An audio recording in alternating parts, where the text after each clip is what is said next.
Bismillah ar-Rahman ar-Rahim. Our first guest for the morning, we welcome you, Dr. Faisal Suleiman. You are, of course, the chairperson of the South African Muslim Network, SAMNet. And always, SAMNet is always really keeping their ear close to the ground as far as issues concerning not only South African Muslims, but Muslim issues all around the world. Allah subhanahu wa ta'ala accept all of your efforts in that regard. I kind of wonder if you guys were not here, Faisal, when, how would we be keeping abreast of these issues that impact on us so severely in a lot of instances?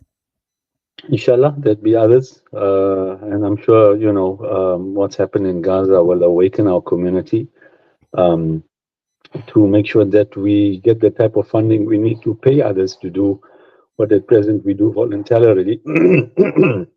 Excuse me, have a bit of a bad cold, but no, inshallah, we need to grow people to replace us now, mentor new people so we can take a break as well.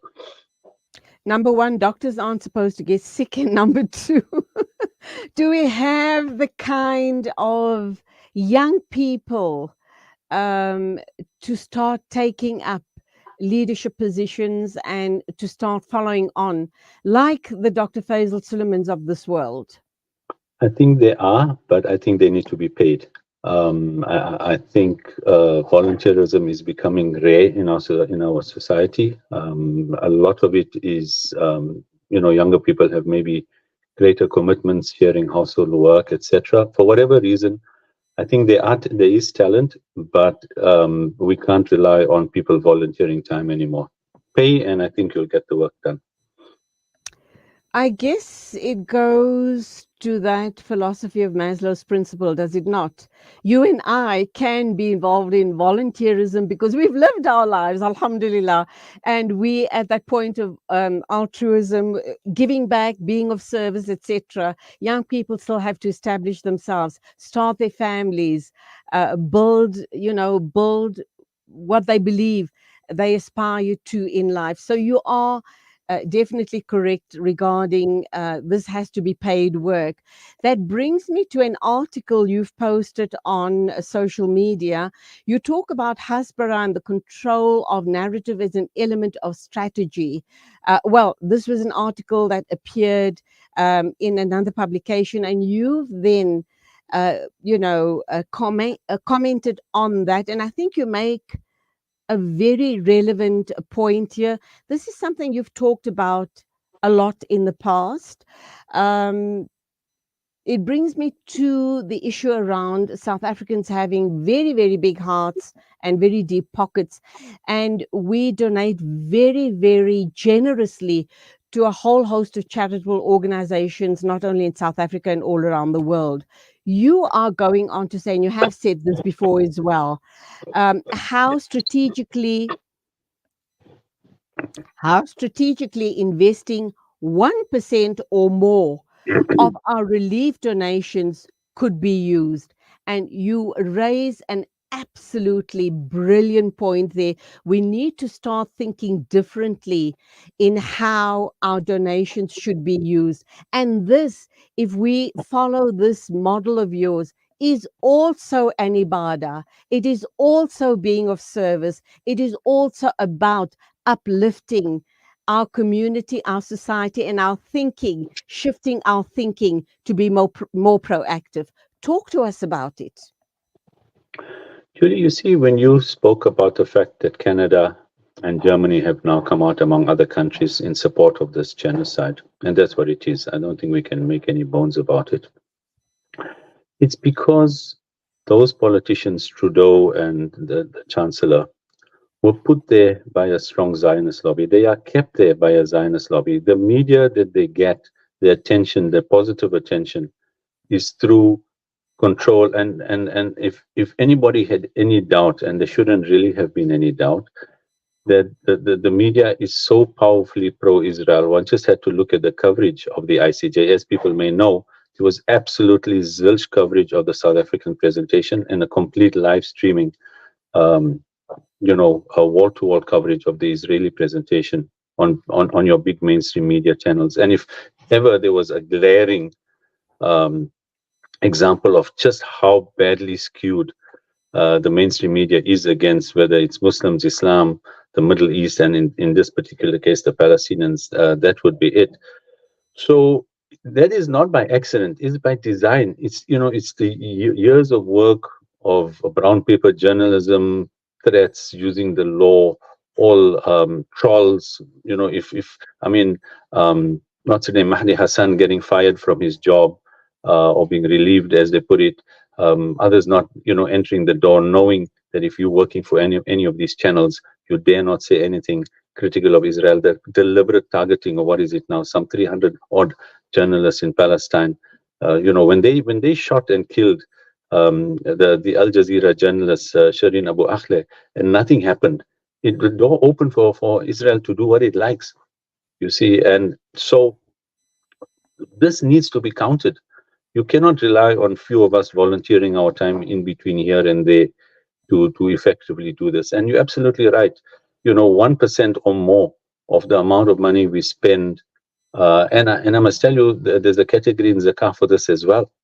In fact, in some this from Mufti Taqi Usmani, etc., there's the fatwa. This is how some of the charitable organizations work, that even interest donated to a wakaf agency becomes pure in their hand. And if that is what we need to, for example, once it's donated to a wakaf organization, that interest money, obviously separated from zakah and lillah, then to be used to send non-Muslim journalists to these areas, or to pay them to write articles like everybody else does, to write less biased pieces, or to get your door into the media. If that's what it takes, that's what needs to be done. The opposition, not just the Israelis, Christian Zionists, politicians have been doing that now for generations. So there is scope for money to be used. And this fatwa, Mufti Taqi Usmani's book, the lawyer Mohammed Umar's summaries are available quite easily on the internet, where all of this is quite permissible. Zakah under the fi sabilillah, and of course lillah, can be used. We've said 1 or 2%. You then have it in a fund. Doesn't necessarily have to come to me. You'll be not interested in the collections of funds, but we're interested in then being able to pay people, journalists, researchers, people who can go on the internet and do the type of response that is needed, that you see others getting so well paid. I mean, if I listen, for example, of course, I'd encourage people to listen to your show, but if you're driving or whatever and you tune into SAFM, you'll see the number of black callers now favoring Israel. I've seen the change over the past 30 years that we're monitoring the news, and I can assure you many of those callers have been trained and paid for by the Zionist lobby. It's just not natural calls. We see the Moonshot Pact, huge 2 billion war kit to take over or to literally bribe these parties into a pact not to contest with the DA, to support Israel, to oppose the ANC as far as the government, as far as anything pro-Palestinian is concerned. That takes money. Organizing ourselves takes money. So this is what we're saying to people. Alhamdulillah, we do fantastic work in terms of charity, etc. We have a social welfare division, the Caring Sisters Network, but still you have to now take 2, 3, 4% of those funds, keep it aside, donate it. Well, clearly we'd like the donation at Semnet so we can hire more people, hire journalists, etc.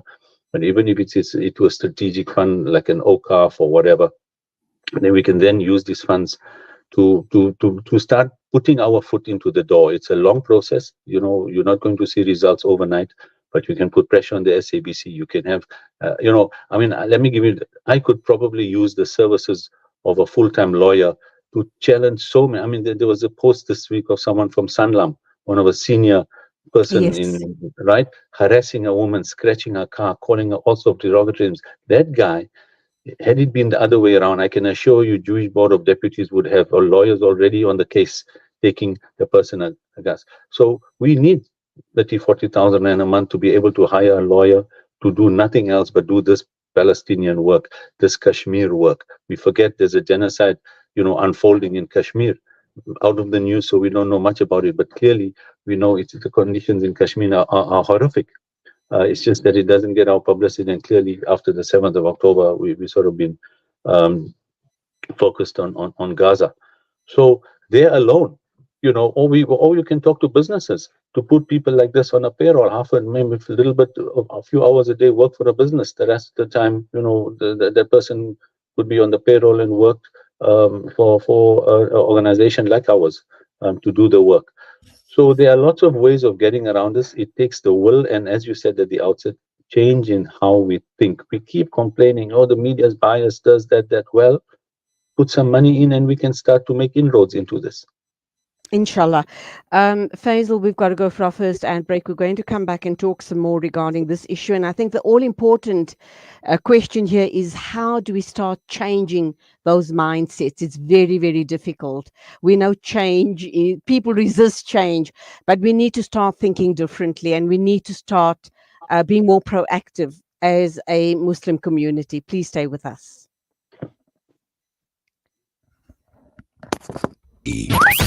This is Salam Media.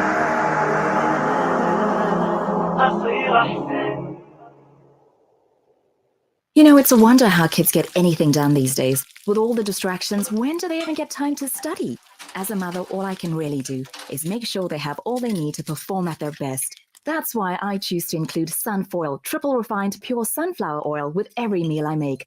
Naturally cholesterol-free and approved by the Heart and Stroke Foundation as part of a balanced eating plan. So whether I'm cooking, frying or baking, I know every dish will be a wholesome one. Sunfoil, now we're cooking. After the recent attacks on Gaza, many families have been displaced with their homes left destroyed. Through your donations, our teams are on the ground in Gaza, providing support and delivering necessary aid to families affected. The people of Gaza need your help. Give hope. Donate today to Penny Appeal South Africa. www.pennyappeal.org.za 031 1100 573. We are here on the ground with Penny Appeal organizations in Gaza. With so many investment options today, it's only natural that you might feel a little confused which route to take. Should I buy shares or should I invest in gold bullion? Randery Jewelers now brings you the Zahab coin, an alternative to the Kruger Rand. The Zahab coin, a solid wealth protector in its purest form of 24-karat gold, is the safest way to protect your wealth. So don't just sit there and watch your paper money depreciate. Change to gold. Call Randery Jewelers now at 031 202 4701 or visit www.rjcoin.co.za, situated at 151 Essenwood Road, Musgrave, Durban. Randery Jewelers, the family name you can trust. Discover the Africa of your dreams and surround yourself with her spectacular beauty. Relax beneath her serene sunsets and explore wildlife at its natural best. It's where the pride of Africa comes together. The Kwantu Private Game Reserve. Get to know the Big Five or cruise on an elephant safari game drive. Interact with lion and tiger cubs and enjoy world-class halal cuisine while we pamper you during your 5-star stay. Indulge in the true African experience. For reservations, call now on 042-203-1400 or visit kwantu.co.za. The Kwantu Private Game Reserve, the place of gathering. 1 year ago, our lives were forever changed when we met the Syrian and Palestinian refugee children from Africa Muslims Agency's Amman School in Lebanon. I love you, South Africa. I will miss you, South Africa. I'm so happy to see you all. The One Child, One Dream Tour. Join AMA for a fundraising dinner and exhibition on the 9th of September at the Orient Islamic School Hall in Durban as we share the impact that your donations have made, taking these beautiful children one step closer to achieving their dreams. Get your tickets now. Contact 083-843-2562 or follow Amma on social media.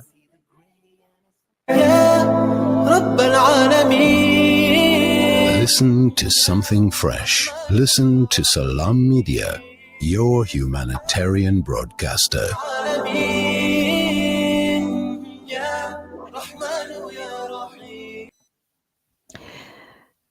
Bismillah ar-Rahman ar-Rahim. It is exactly 24 after 8 o'clock. This is News and Views with me, Julie Ali, and my guest is Dr. Faisal Suleiman. He is the chairperson of SAMNET. Faisal, welcome back. And let's look at how easy or difficult is this task going to be, changing people's minds, letting them see the big picture regarding where we put our money, our charitable money, where and how it can have maximum benefit for us as Muslims, not only in South Africa, but all around the world. I'm also thinking at the same time, our ulama have a very huge role to play in this respect, because if they start pushing the narrative, hopefully we'll gain inroads into the community. Absolutely. They have the ear of the community and the greatest influence on our community, positively or in some ulama's case, negatively. But that is the bottom line. I think fora like these that give airtime to this concept are important. Clearly, you would have seen a post. We've tried to put it out on WhatsApp as well, on social media. Hopefully getting people to read and to think about this. But you're absolutely correct. I think clearly in the past. Following Quranic injunctions and many ahadith about taking care of orphans and providing water, boreholes, etc., are clearly important. But under one of those 8 categories, the zakah is the concept of fi sabilillah, is the concept of freeing a slave, or promoting Islam or defending against zakah can be used for activities defending against attacks on Islam. And clearly, in this day and age, that would include the type of work that we do. And this I've had many Islamic scholars locally and particularly internationally tell me that it is perfectly. In fact, Sheikh Qardawi, even on his website, has it in Arabic, though, that it is perfectly permissible to give zakah, for example, for the type of work. I must emphasize that at SAMNET, and for the same thing for Caring Sisters Network, we don't take a cent. Literally, I mean a cent for anything. So all of the funds are used to pay office expenses, pay wages, internet costs, that sort of thing. So, and in CSN case, it all goes to the projects. So there isn't that issue that I need to be taking zakat. Clearly, that wouldn't be right. So the narrative, the thinking in our community, and I think you hit the nail on the head. Whether it's talks on radios, big night talks, Juma lectures, I think the ulama definitely through the Friday khutbahs, through control of the mosque and the mimbar, have the greatest ear of the community. And they need to start, explaining to people that it's not only building a brick or giving water or putting carpets in the mosque or building a mosque that's going to, or feeding, of course, that's going to, help you get into Jannah. But donating to causes that defend Islam, causes that take on Islamophobia, that help the Palestinian cause. And a large section of this is hearts and minds.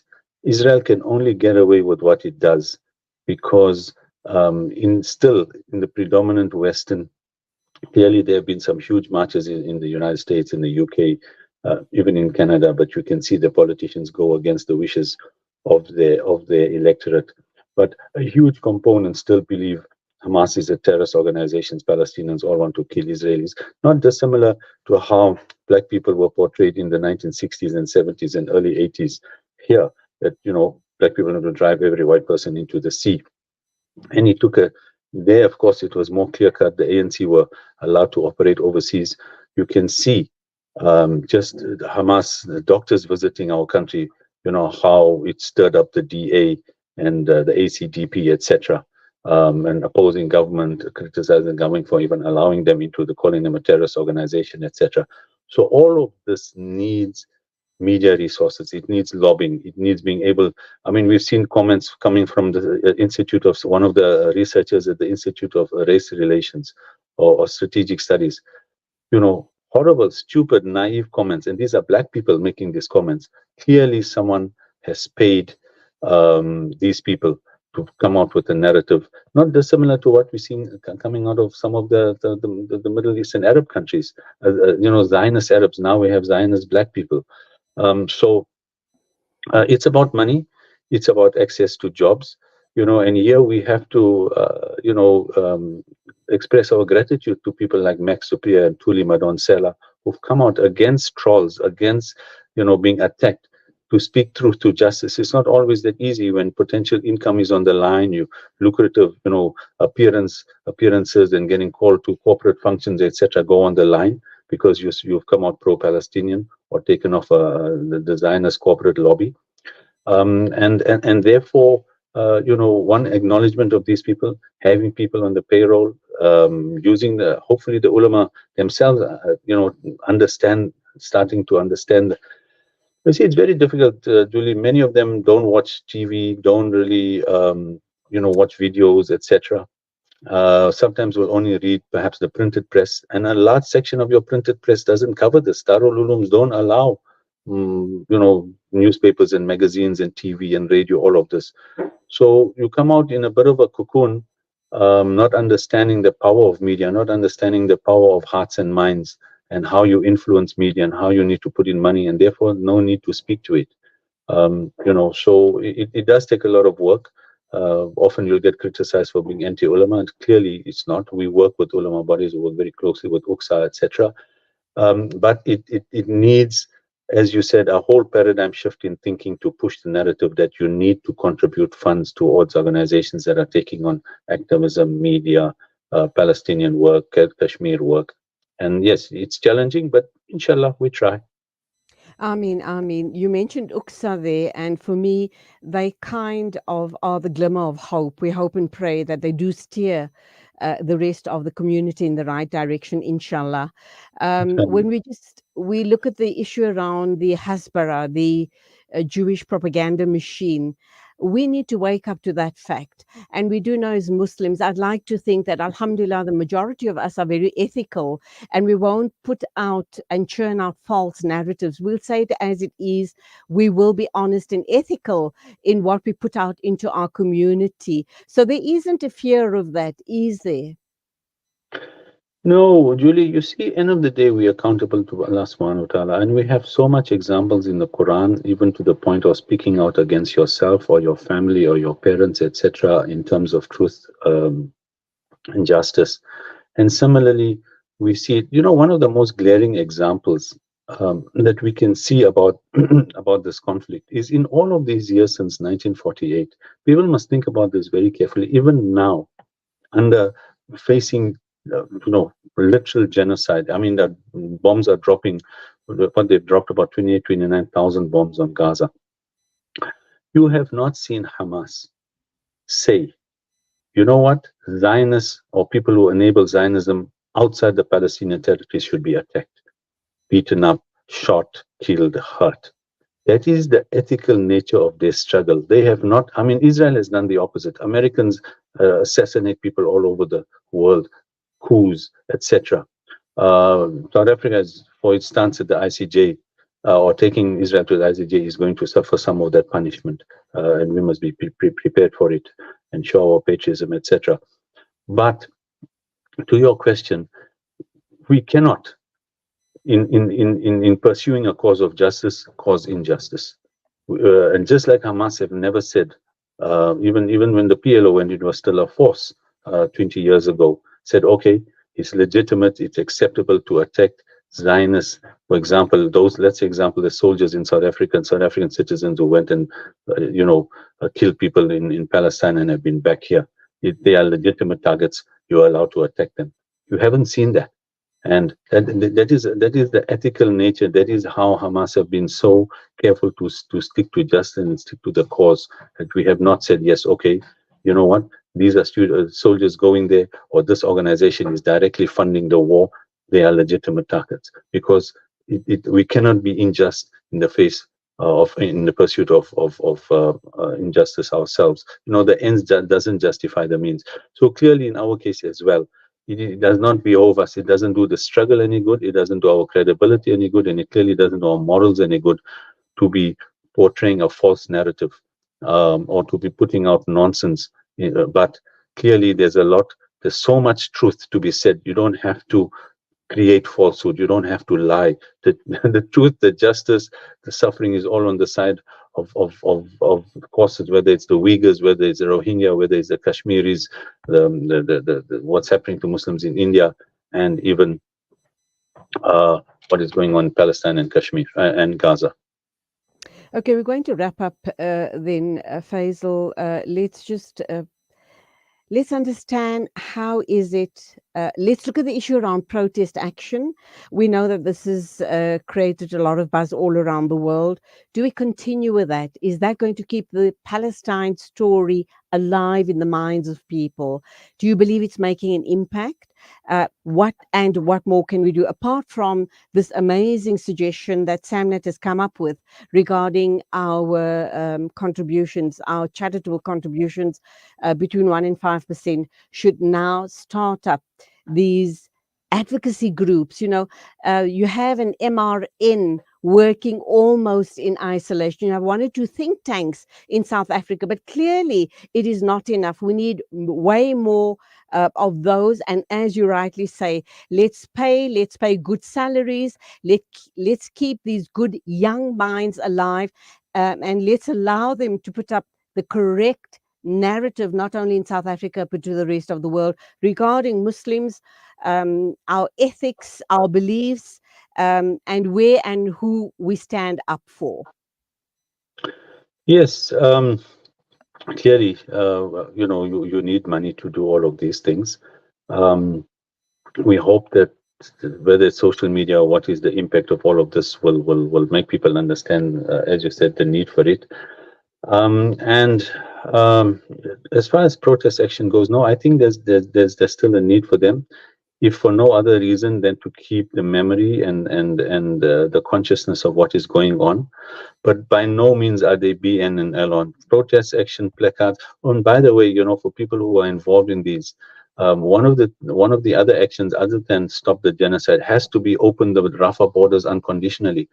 Pressure has to be put on Israel, on Egypt rather, to open those borders. As we know, they're letting around 5% of what is needed through only. The other 95 is stuck at the borders, So I think one of the things that in all our demonstration placards, vigils, etc., we have to be seeing called placards, etc. Open the borders. Let me come in here. Are you suggesting then that Egypt should take the responsibility? They are in fact responsible for not opening up the borders. Are they not perhaps afraid that if they open up the borders, there's a possibility they could be bombed by the Israelis? But I'm not sure that the Israelis will want to open another front, or the Americans can afford to have the Egyptians. Clearly, we know that the masses of Egypt are in support of Palestinians, like the masses in the Arab countries. But Sisi is not there with the blessing of the vast majority of the population. He's there because of the machinations of the Americans and the Israelis. Whether they accede to it or not, our job is to try. Our job is to raise awareness, is to raise consciousness, is to put pressure on the Egyptians via all of these demonstrations, etc. as well. And inshallah, Allah can soften somebody's heart somewhere. Some of the pressure may be not just in South Africa, but all over the world be brought to bear on Egypt to say, you have to do more than you are doing. Whatever there will be repercussions for them, clearly, but our job is not to think of repercussions for them. Our job is to put pressure on them to do the humanitarian, the most basic human thing, and that is to resist Israel and to open those borders unconditionally. Clearly, we know on the Israeli side they are checking it, they are allowing but it's like saying, why march? Israel's not going to be bothered with marches. We still have to do it. But to answer your question, the original question, marches and placard demonstrations are the tip of the iceberg. The real work is in lobbying. The real work is in the media. The real work is on social media, and showing Israel it's not going to get away. And of course now people should be tweeting Trudeau, tweeting the German embassy in South Africa, the Canadian embassy, expressing really real disappointment all over the world. We should be having people putting pressure on Canada and on Egypt and on Germany rather, wanting to support genocide and justify. Yeah, I kind of wonder about German. Are they not trying to appease their conscience regarding, what they meted out in the Holocaust? Is this their way of expressing, their regret at, what happened way back then? So, yeah, lots of things, going about, Faisal. Um, I do thank you indeed for talking to us. I know you're not feeling well, and it must be a bit difficult talking all this time with a very sore throat and a cough. But we will hook up again sometime soon. Thank you indeed for this amazing initiative. We hope and pray people realize the merit in starting to, divert some of their charitable funds to, setting up these think tanks and media houses where our young people can start putting out very strong messages and putting out the truth regarding the Muslim narrative, not only in Palestine, but all around the world. And also, let me just hasten to add, we do know that the Palestine situation is not a Muslim issue. It's obviously Christian people involved there as well. Yes, and not all Jews are Zionists. So yes, Absolutely. absolutely. Absolutely. Thank- Always wonderful talking to you, Faisal. I wish you a speedy recovery. And till the next time, Assalamu alaikum to you. Walaikum salam, and thank you for the opportunity as always. Okay, let's just quickly read one or two tweets by Tahira Omer and Premika David. Tahira says Egypt is only doing this to weaken the Palestinians. What is wrong in sending food? Premika says praying for a successful ICJ outcome for South Africa, praying for unity in all Arab countries. We need unity. Praying for peace for Kashmir. Thank you, Premika. And last but not least, Tahira, once again, we need to ask Sisi, is he a Muslim? Muslims not supposed to treat another Muslim or any other human being for that matter in this way. Thank you guys for becoming a part of the conversation. It is exactly 8:41 a.m. News and views on Salam Media, and Professor Sam Comma is standing by to talk to us about the ANC. So please don't go away.